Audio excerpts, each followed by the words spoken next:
tugiye rero kubaha umugisha nk'ababyeyi nk'abarezi, n'ubundi tuzaba dukomeza tubibakorere mu gihe mugiye mu bizamini.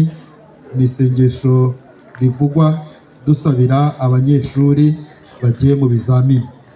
Mwifate neza rero kugira ngo Nyagasani yumve isengesho ryacu, kandi ibyo dukora byose tujye tubimutura.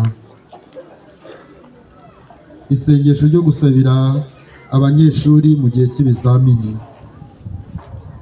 Yozefu mutagatifu wa Kopetino, wowe ukunda kwiyereka abanyeshuri bakorana umwete, tuje tukugana ngo udufashirize abana bacu babashe gutsinda neza ibizamini bibategereje mu minsi iri imbere.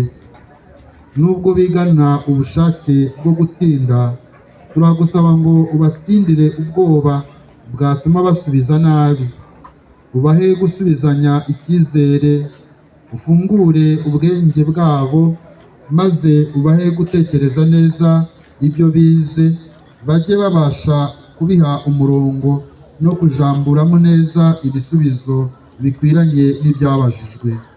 Tubigusabye tukwizeyeho, wowe muvugizi w'abakora ibizamini, mu izina rya Yesu Kristu umwami wacu, amen. Nyagasani Yezu nabane namwe, ushobora byose nabaha umugisha, Imana Data na Mwana na Roho Mutagatifu. Mujyane amahoro ya Kristu. Ibizamini byiza.